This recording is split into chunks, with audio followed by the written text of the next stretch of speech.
Hi, Salam Alaikum. Sulaiman Rahim here. Welcome. Let's slay a couple of demons. Just a short clip, brothers and sisters. It's sad. It's two demons. So I'm not going to give much comments, just going to play this. You can, assess it for yourself. It's sad. Here we go.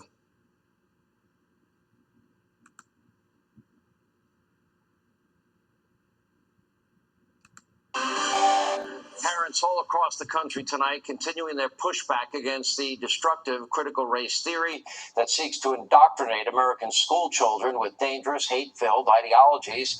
Listen to one parent in Loudoun County in Virginia laying it all out. Take a look. CRT is racist. It is abusive. It discriminates against one's color. Let me educate you. An honest dialogue does not oppress. An honest dialogue does not implement hatred or injustice. It's to communicate without deceiving people. Today, we don't need your agreement. We want action and a backbone for what we asked for today, to ban CRT. We don't want your political advertisement to divide our children or belittle them. Think twice before you indoctrinate such racist theories. You cannot tell me what is or is not racist. Look at me. Yeah, looking at you, devil. Joining us, syndicated radio host Larry Elder, along Married with to the a parent devil. you just saw in that video, Chantel Cooper. Chantel, let me Two begin with demons. you. First, I admired your Sad. passion. Let's talk about the impact of this. Married to a Thank devil. you for having me. Well, thank you for being here. As an American mother, it is my duty to ensure that every child has the opportunity to have the successful short. Did It he is my duty to Chantel, install. Did he wind you up today? By the way, if most Didn't people, you their wound up? biggest fear is being on TV and radio. I Like a want you to robot, just you gotta speak wind from her your up. heart, because you're living this. Okay. You showed such passion All right. in that video, and you don't need a script. Your passion came through, and it was infectious. Why do you think? No, she needs a script. She's a wind-up doll. They wind her up, give her a script. Apparently, they didn't wind her up enough. It's sick, sad. Just tell us why you think this is bad for our kids. Okay. Well, I have a biracial family. So does this mean they should resent their white? There it is. Is that a bone in her nose? Sad. Ethnicity and take advantage of the current narrative? Perhaps the white half of my children should reflect on their guilt and shame for something that they have no control over. I think not. So I'm fighting against this prejudice.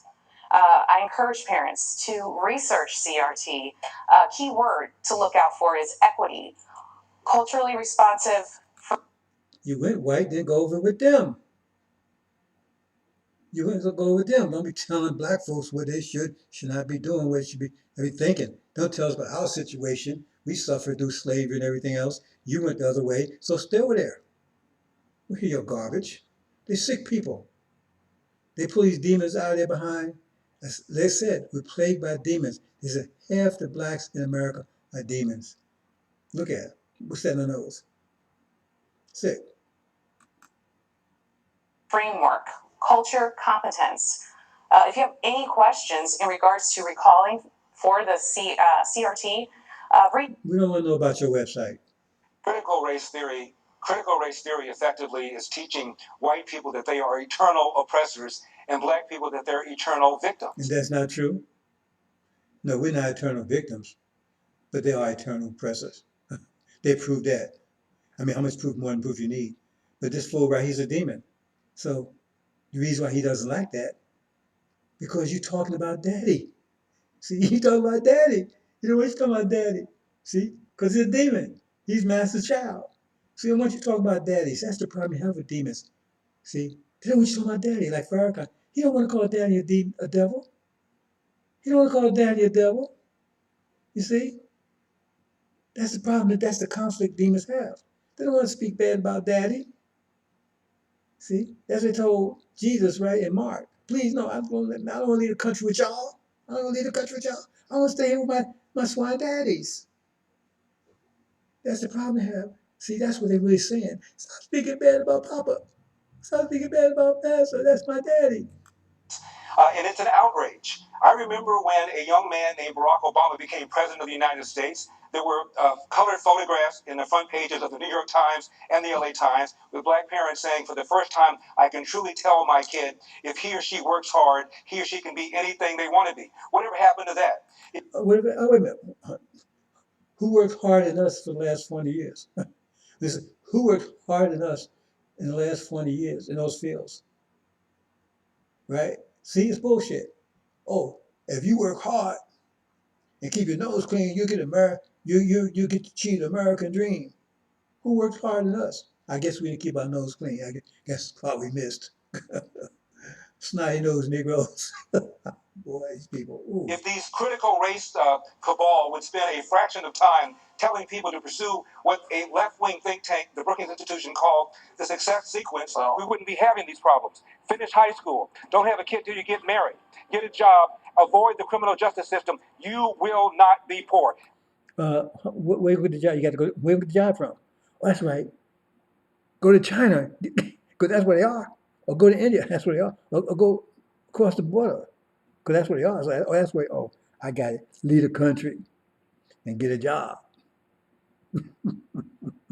and you'll be successful. And work hard now, right? Keep your nose clean. Don't forget that part. See, but get one of those jobs. They ain't here, but they ain't send them overseas. So that's where. So get the hell out of here. Go get a job. That ought to be the message instead of you are a victim. It's an outrage to teach black people, Larry, that they're eternal victims. Oh, why? It's an outrage to teach daddy. It's an outrage to teach. They say that daddy is no good. Whoa. And white people are eternal oppressors. Where else they been? Okay. The people that own this country, right? Where they at? They buried down in the basement. Ain't they oppressing them? They ain't getting the country back. It means they're oppressing them. Because if they wasn't, they'd get their country back, wouldn't they? And what about us? We didn't have to come over here. So they forced us to obey their laws. Isn't that oppression? If they force us to obey their laws, isn't that oppression? If you force dogs to act like cats, isn't that oppression? See, we didn't ask to come over here. We didn't ask to be on the laws. So they're not eternal oppressors. That's all they've been doing. I mean, whose land are they on? How did we get over here? There's all the evidence you need. And what happened to people that was here before they got here? See, before the illegal aliens showed up. These people are sick. These are sick. They can find, look, you can find, like, it's easy to find demons because half the blacks in America are demons. Outrageous. Larry, thank you. I wish we had more time. Chantel, your courageous message, people will hear. I hope you'll come back. You did a great job. Thank you. Our video. When I'm Yeah, see, it's always a crazy. Hold on. See, because remember, it's two natures here.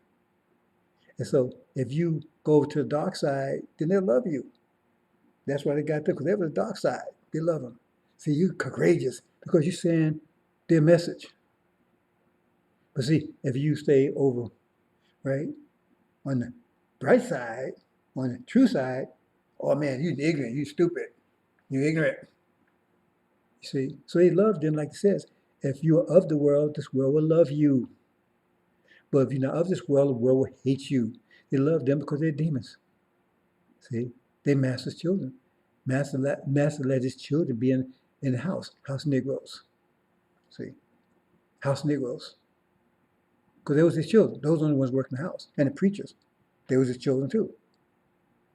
You see? So they was this, they're black sheep of the family. But like that. They was a black sheep of the family. And the whole job was to make us work hard, because the harder we worked, the better master position was, and the higher master position was, the better their position became. Like a dog. If you got a dog and you pour, the dog gets scraps. As you rise up the ladder, dog go from scraps to dog food, to hamburgers, right? See? All of them, eating steaks. See? And that's the job of demons and the preachers. Because they live off you. They don't do anything. And they got pissed off at Elijah Muhammad because the money he was giving him, he was building stuff with it. They were just living high on and saying that was Jesus. Jesus meant for them to look good. And that's what he was doing with the money. So he got mad at him and blew. And I'm gonna say this little thing, and then we're gonna drop this. I was in Chicago when Elijah Muhammad, doing his economic program, and he got to where they got enough money to build a hospital because that was one of his main. That was a very what would you call it? It was one of his main. That was one of his flagship projects. Building a hospital on South Side Chicago. You understand? Because you was having a problem going to the other ones, to the other hospitals, because they didn't want you in there. You was black, you got the worst treatment you can imagine. So he wanted to build a hospital, right, for black people. Not exclusively, I mean, white people could have came, but the point is that their hospital was going to treat, black people properly. So when he got to the point where he was going to build a hospital, what happened? The preachers went to Mayor Daley and told him they would no longer support him if he gave Elijah Muhammad zoning rights to build a hospital.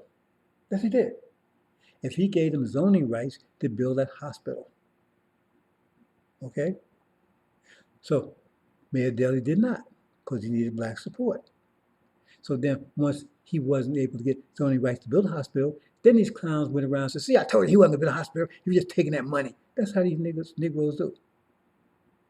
I told you, see, I was there. I saw it. See? Now Farrakhan, he's just bad as the rest of them. He hasn't built a damn thing. He's been taking money. He's been fattening himself up, fattening his own bed. He hasn't produced a damn thing in 40 some years. But he got an economic program that every time it's so-called Savior's Day, he asks for money. What has he ever done with it? Has he ever built anything? Not a damn thing. He got a third-class restaurant called Salam Restaurant in Chicago. You couldn't even find a thing. I mean, I went there a couple of years ago on this so-called Savior's Day, right? I went up there and I went looking for it. I couldn't find it because I remember where it was. It was on the main thoroughfare. That's where Elijah Muhammad had. It was beautiful. It wasn't there. I said, where is it? Man, it was down some little old street in like an alleyway. And the food was terrible, Brad, and the food was terrible. And the Mexicans was the service. That place was pathetic. It was pathetic. It's like an alleyway. That man, he is not a man, he's a demon. It's pathetic. So I'm not going to talk about him anymore. But see these demons here, brothers and sisters, saying, if you're still confused, like I said, because you're a demon or idiot, or you just haven't heard the word yet, because once you hear the word and you still with that nonsense, I don't know what to tell you, brothers and sisters. All I can tell you is once you hear it and you don't respond to it, then you judge yourself. You cast yourself out. See, because you want to be in the Lamb's Book of Life. See, believe me, it ain't easy. See, because all those scriptees, time makers, Farrakhan, the demons, there's no way they're getting in there. Not anywhere under the sun, in this universe, in any universe. They're not getting there. And anyone that's sitting around hearing this message have not acted on it, but when the floor comes, when the war comes, which is days away, they have no, they can forget it. Like I said, when you see Allah coming in the cloud with angels in the clouds, it's too late then. You realize, decisions already been made. See, so only coming at that point, right, is to gather those who have not heard, right, the seed of Abraham, who the covenant, right, to come in fulfillment of the covenant. They fulfilled their part, and now it's time for us to fulfill our part. Okay, thank you, brothers and sisters. Assalamu alaikum.